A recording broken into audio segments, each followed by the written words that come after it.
Check this out, Ecoflow continues to just release more and more products. We have already seen Delta Pro 3, we've seen the new Smart Generator 4000, the new Power Kit 2 just got released as well, is getting ready for pre-order, and now all of this stuff. Ecoflow is on like a mission to continue releasing more and more products, and so we're just going to take a quick run through of these, and so we'll start off with the new River 3. Now the new River 3 is basically just an updated version of the River 2. It's in a smaller design. It actually has slightly less watt hours than the original River 2 at 256 watt hours.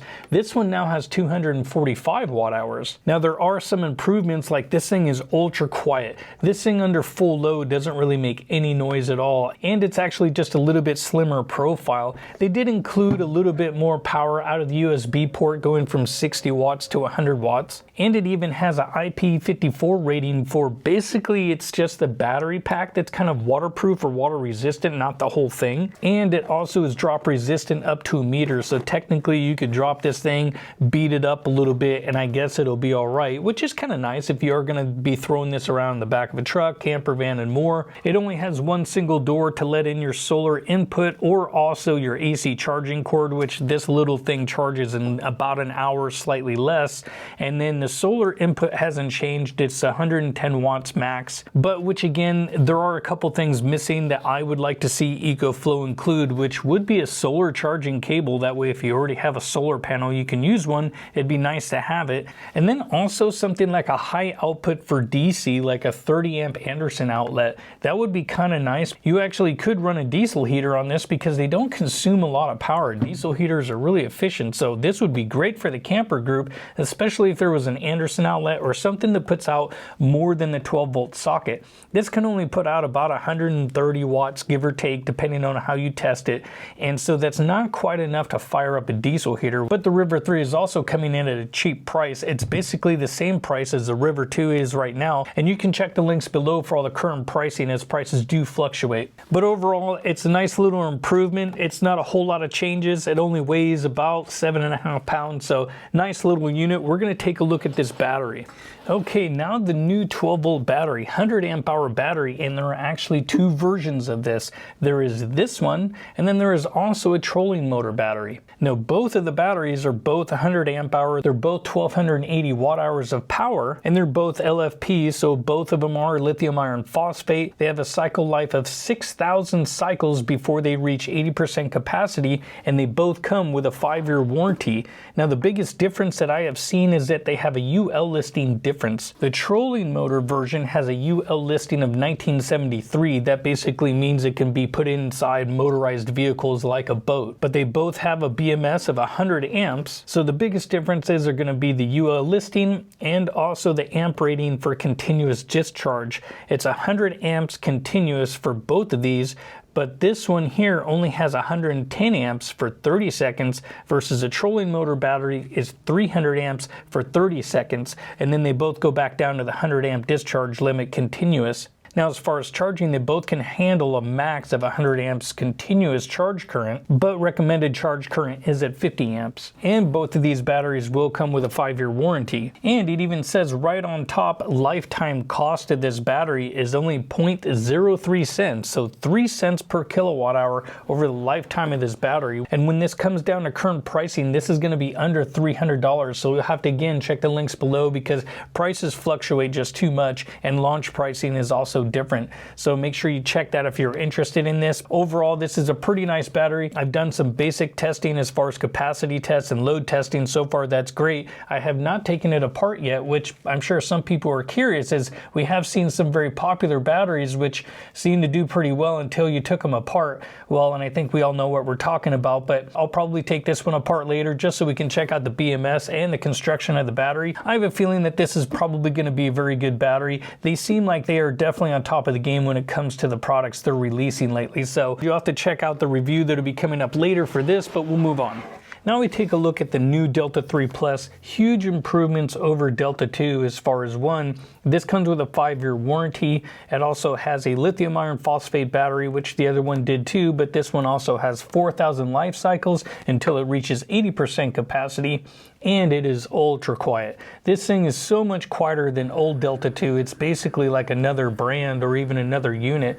The other one had decent power, but as far as this one having an 1800 watt inverter, and when it's under full load, it is not making much noise at all. You can hear the fans a little bit, but you have to be standing next to it. It only weighs 28 pounds. It's a slightly smaller and sleeker design, and it has an 1800 watt inverter, but with X Boost it can boost out more, up to 2600 watts depending. Those are for loads basically like hair dryers. So if you're running a bunch of hair dryers that are just resistive loads, that's where the X Boost comes in, not something that's more of an inductive load and needs to make sure your voltage stays higher.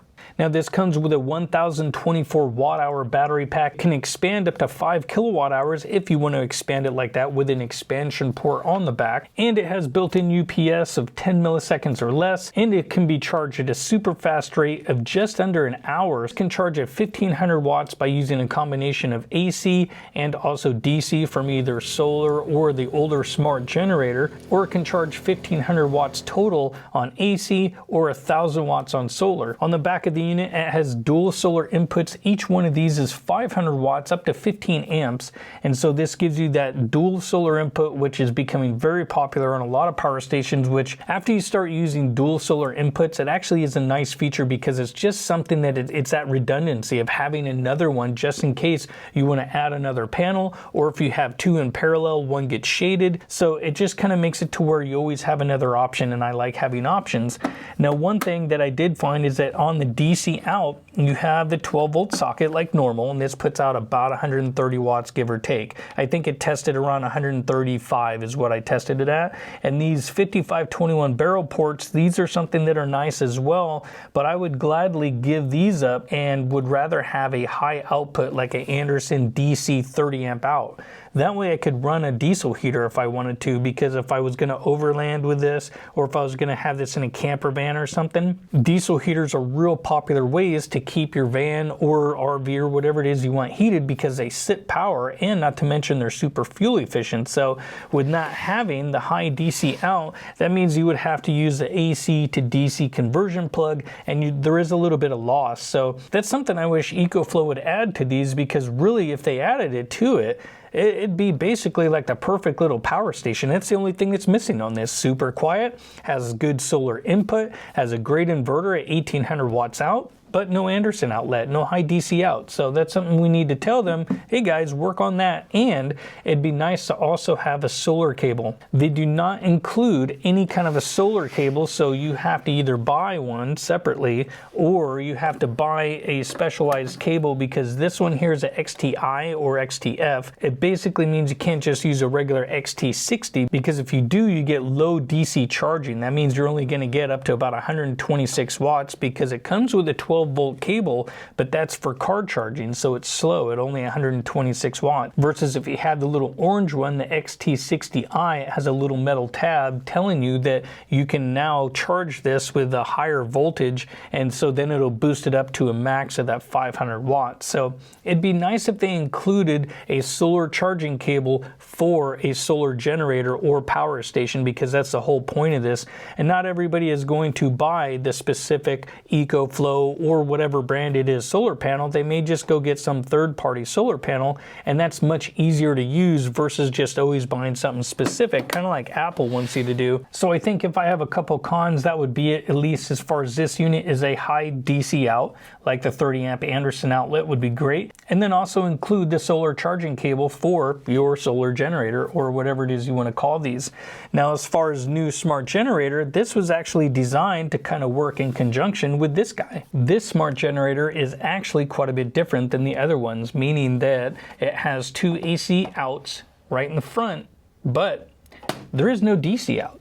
This is not actually a DC out generator like the previous generations of smart generators that Ecoflow has released. Since it doesn't have DC out with communications inside the old cable, it actually talks to this one via Bluetooth and Wi-Fi. Now, just like the other smart generators, it will still talk to each other when the battery gets low on this one, and you can set it for basically if this gets to 30% and under, it'll then communicate with new smart generator 3000, and it will tell itself to turn on, and then start charging new Delta 3 Plus. Now when it comes to the setup on this, you will just have to go into the app like you normally would. It'll tell you to connect the generator, and then it'll also tell you to plug in the cord, which if you do not plug in an extension cord, Smart Generator actually knows, because there's nothing plugged into here, it won't actually start or do anything. It's that smart. So it recognizes when there is a plug in here, and then it tells this that, hey, now I'm plugged in, now I can start charging.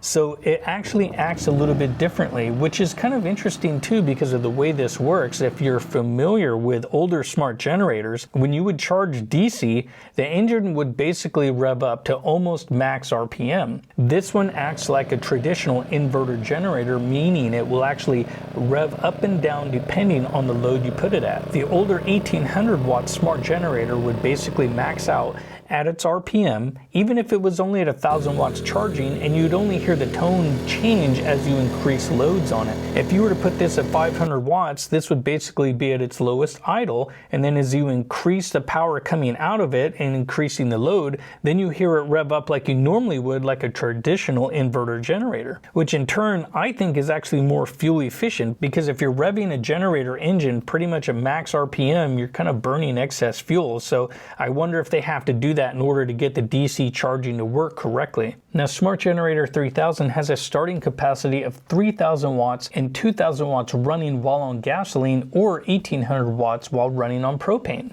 Now I've already found this one to actually perform much closer to its specs than the original Smart Generator, as that one was rated for 1800 watts max, but it seemed I can never get more than about 1650 watts out of it, give or take, as that seemed to be the max it could put out. Now the smaller Smart Generator had an 80cc engine, and this one is actually bumped up to a 98cc engine, and it has a little quick access door on the side. This is where you're going to be able to insert your propane, which is a quick connect just like the other models. And when it comes to this 98cc engine, this is actually a real popular size, which was in the Honda 2000 unit. Now it doesn't look anything like the same, kind of like the Smart Generator 4000. That one looks a little bit more like Honda EU's 3000 engine, but this one doesn't really look like the 2000 engine. But that was actually a great engine size, as it had enough power and it wasn't too big, it wasn't too small, so fuel efficiency was actually really good on that model. Now they did go with the same company in using an engine from Ratto Engineering, so this ends up being that all of their generators are using the same engines from the same manufacturer across the line, which so far they have proved to be good engine manufacturers, as those are also used in a lot of very popular generators that are not either Honda or Yamaha. You'll see them in Predator, Win, also not to mention Champion generators as well. So some of the best running Champion and Predator units are also using Ratto Engineering engines. So I'm glad that they're using a line that's popular and has a good reputation, so we should see good service life out of this unit. And it's also decently quiet too. But if you're also familiar with the new fuel pump that came out, this was from GenMax, it'll also fit this unit as well. So you can get extended run times from using that electronic fuel pump. It'll screw right into the top of this. Then you can add a huge like 6-gallon tank, and so then that can make your run times increasingly long if you don't want to run propane, because you do get more BTUs out of gasoline, so you get more power, but there are a lot of great benefits when it comes to using propane as well. And just like all smart generators, you can start and stop this with your phone within the app and make updates and more. It is a cool generator. It doesn't have DC output, so it was kind of interesting to see why they went that direction with this one anyway. Now I will be doing a future video on this to kind of give a full rundown, that way people can get more of the details on this one, and I'll also do a comparison between the other two units as well. So stay tuned for that one. I hope you guys like this video and a quick update of what's new with Ecoflow, and I hope to see you in another video.